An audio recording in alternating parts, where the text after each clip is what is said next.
Welcome back to Hannity. As we witness the rise of radical Islam all across the globe and thousands of innocent non-Muslims are being terrorized for their faith, I can't help but wonder, where are the Muslim leaders? Now, since September 11, 2001, radical Islamists have attacked all the places that you see there highlighted on the map on your screen, including, let's see, New York, Madrid, Moscow, London, Washington, D.C. So the question is, will prominent Muslims denounce and take on groups like ISIS, Hamas, and condemn and also fight against their unthinkable acts of terrorism? Here with reaction from the American Islamic Forum for Democracy, Dr. Zuhdi Jasser, and from the Nuala Islamic Center, Imam Mohammed Sadiq is with us. Mr. Sadiq, let me start with you. We see all these acts of terrorism, all these terrorist groups. It's all done in the name of Islam, the desire to wipe Israel off the map. We see this group ISIS, convert or die. Why do I sense there's not enough outspoken Muslims saying, you know, we condemn this. This is not our religion. Stop doing acts of terror in the name of our religion. I don't hear those voices that loudly. With God's name, the merciful benefactor, the merciful redeemer.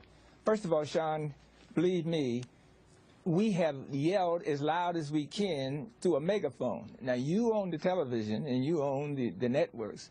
Give us the time and we will yell even louder. We are thoroughly in sync with anybody who wants justice and fairness and humane treatment for all humanity. We are working with the Catholics, we're working with the Jewish people, we're working with the Christian people, we're working around the world.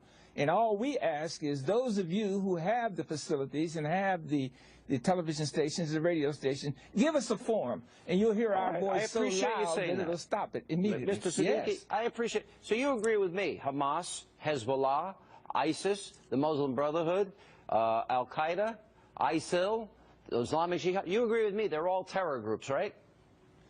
I don't know these groups. I know. You don't know anything about those groups? I know Rabbi Sigmund. I know Kiara Lupik. I know Imam Warathuddin Muhammad. You don't think Al-Qaeda is a terror group? I know the work of the late John Paul. Wait, slow down. Is Al-Qaeda a terror group? I don't know Al-Qaeda. I know that attacked us on 9/11. You don't know? You don't think Hamas's charter says to obliterate Israel? Is that a terror group? I don't know them. Let me finish the sentence. If what you report is accurate, then it would be true. You don't know. So you don't know what's being done in the name of your religion. So you really don't know these people. You don't know what's being done in the name of Allah, in the name of jihad, in the name of holy war, in the name of against the infidels. How about the group ISIS in Iraq that is saying to Christians, either convert to Islam or die? Is that a terror group to you? If they're saying that, you're doggone right there. If they're saying that. All right, Dr. Jasser, I'm a little surprised that the good imam here doesn't seem to know about these groups that I in the news every day. I don't know personally, I think basically, Imam, you've had your piece, and let me, with all due respect, I see you condemning the act of violence, but this is our problem in our community. We need a 12-step program for the denial of dealing with the ideology. It's not just violence. We always want to blame others that we're some victims, and yet I'll tell you, Sean, even in my own mosque here in Arizona, they talked about me being the problem, Fox News being the problem, and didn't talk about ISIS, Hamas, and we always want to blame the other. This is why America sees Muslims as silent, because we're not dealing with the drug.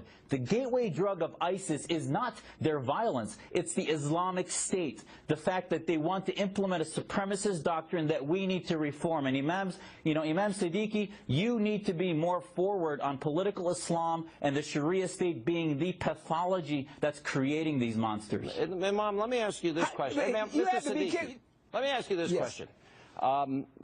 Do you believe Sharia law as implemented in, say, Saudi Arabia, that women can't drive, women can't be seen in public without men they're related to, women that need, in some countries, 4 male eyewitnesses for rape?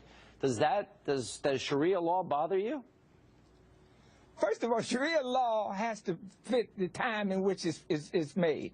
So I'm not in Saudi Arabia, but it would bother me if I was over there. It would, but I'm trying to say, don't give Islam. Please don't give that to Islam. That's a bunch of political people over in Saudi Arabia who won't let them die. It has nothing to do with Islam. All right, I'm going to give you those apologetics. And Mom, I'm going to give you a homework assignment. What I suggest you do is when you go home tonight, I would urge you to look up Hamas, Hezbollah, Muslim Brotherhood, Islamic Jihad. I'm saying I condemn what you report, ISIS, but I don't personally know them. So I can't condemn what I don't know. I want you to get an education, because obviously you need one.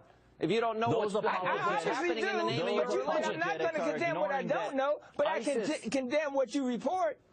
ISIS killed a number of imams in northern Iraq. Hamas has killed its spokesman last week who didn't say the right thing and now is calling for terror attacks in Israel. So the bottom line is that you have to realize our imams, our leadership are the problem. They're not expressing that we have an ideological problem, and political Islam and Muslims who believe in liberty and reform are the solution, and you're abrogating your responsibility. I want you to learn about these groups and read about them when you go home, and come back on my show this week, and then tell me I know what the Quran says. Tell me if you think these are. The Bible and the Torah. Then you tell this audience if you think that your religion is being hijacked by radical murderers that want this worldwide caliphate of convert or die. We condemn all murder. We condemn all radicals who use murder. Those about the Islamic State is the problem. We need to counter those ideas, not violence only. That's one of the tip of the iceberg. Thank you.